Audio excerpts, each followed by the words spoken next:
Hello everybody, Andrew Casey at Hypersanity Books. Today we'll be taking a look at Season 1 of Cobra Kai. I'm wearing my Cobra Kai t-shirt for the occasion. Now, with Season 1 of Cobra Kai, we have talked about red flags with characters and occasionally talked about green flags. It's good to identify that within your characterization with your writing. It's also important to identify that in the real world, because sometimes when you identify red flags, they're warning signs to get out. Then there are also green flags with characters and characterizations that keep the narrative flowing at a nice pace. And having some friendly characters in your story is not such a bad idea. All said, let's get into it.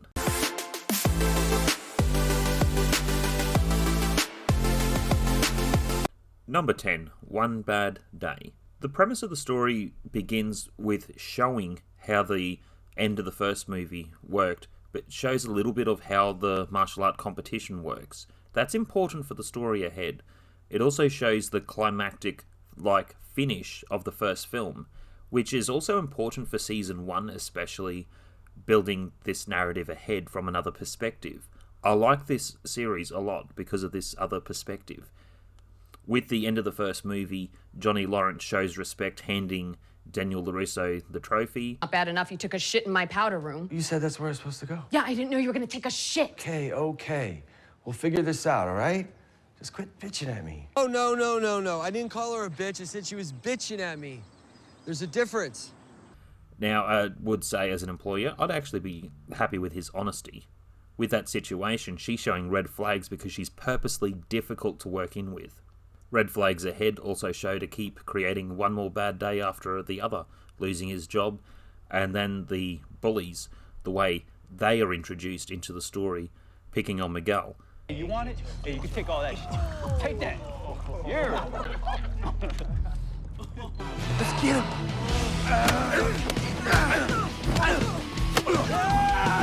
You could open your own dojo. Look, I'm not getting into this with you, all right? I'm not even sure I'm allowed to be around kids right now. Number 9, Reunited. Johnny Lawrence, I knew it was you. Holy, how the hell are you? Hey, man. After he has his car hit, which was also added into the one bad day scenario, his car gets taken to the Daniel LaRusso's workshop. I also find in this moment, Daniel LaRusso shows the red flags, one for his behaviour, talking about the past and insulting Johnny in front of his cousin and work colleague. Oh, this is a guy whose ass you kicked. If you want to get technical, I kicked his face. I also find the red flag that comes up that Johnny identifies is that illegal kick.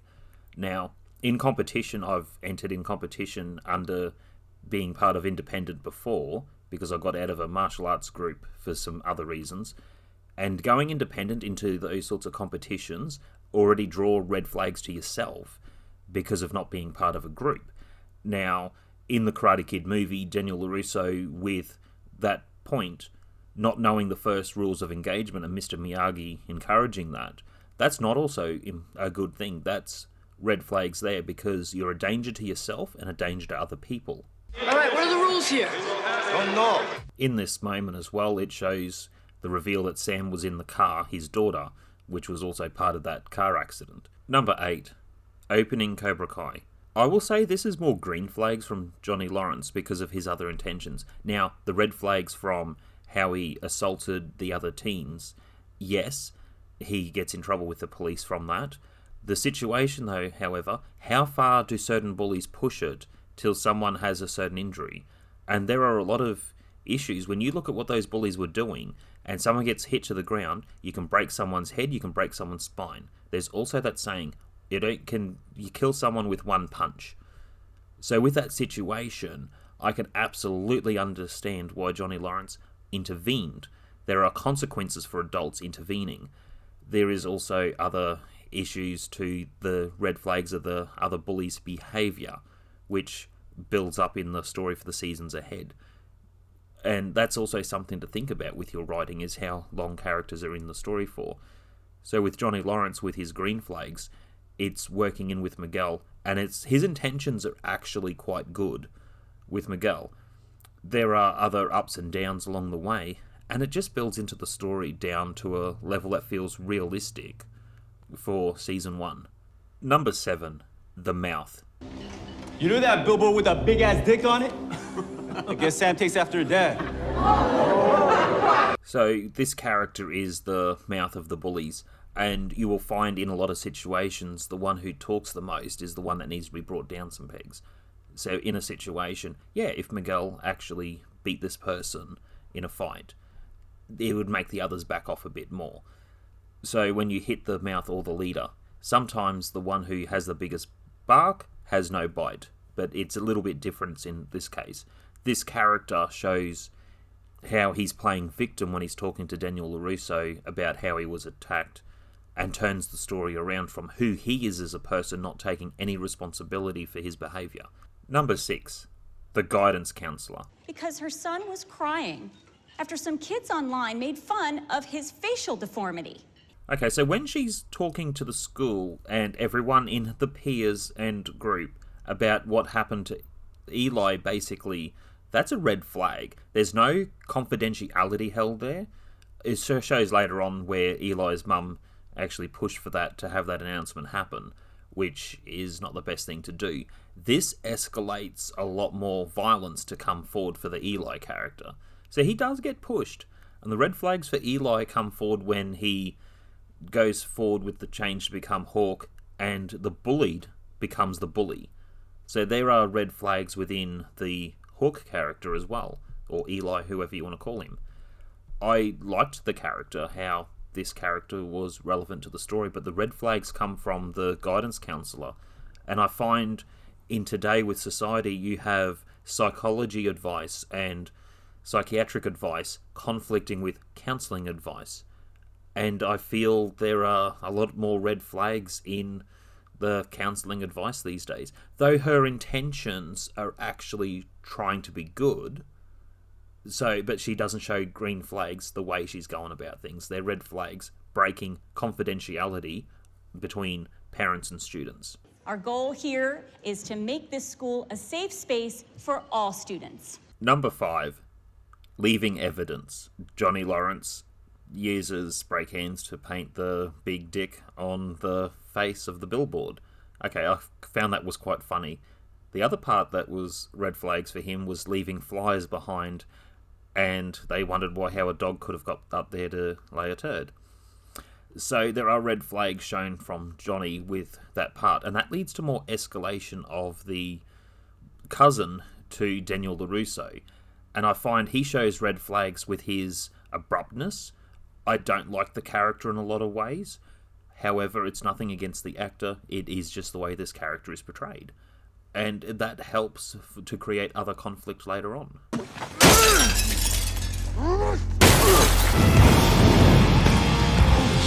Number 4, the battle line is drawn. Get your house in order, LaRusso. Who the hell you think you're talking to? So when they're squaring off, this is an effective way of writing your story to create the tension between two characters. And within this particular moment, you want to keep the conflict about 50-50, maybe 60-40, but you want the conflict to be standoffish like this, to show that the protagonist has a chance of beating the antagonist and vice versa. So the battle line being drawn, this moment, is crucial in a lot of storytelling. This also works for the middle point of the story.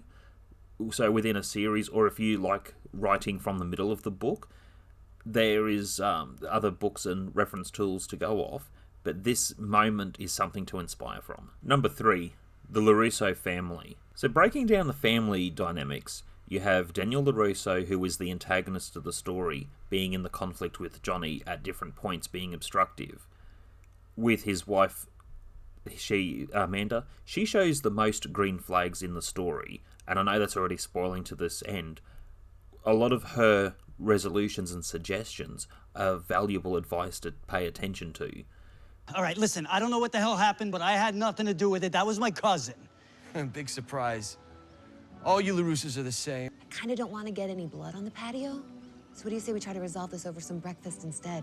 Yeah, well, I'm not leaving until I get payback for my car. I told you I had nothing to do with it. Someone did. Luckily, We know someone with a car dealership who can help. You heard what Louis did? Oh, please, don't even get me started on Louis. I'm not saying give him an Audi. Don't even give him an Acura. Just give him something from the trade-in lot. You're lucky my dad didn't kill you. Yeah? You're lucky I didn't kill him. I'm gonna tell him you said that. Good. I want him to know. But after everything this guy's done, I've got to be the one to make amends.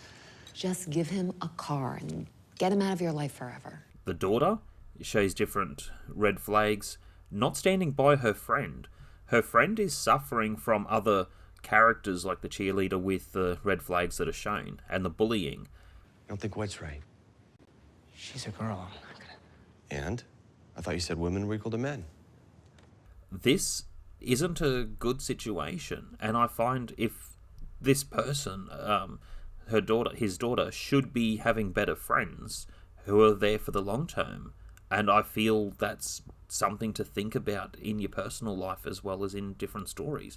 There are some friendships that will stand the test of time, and sometimes different conflicts can come to different resolutions. It depends what type of story you're telling.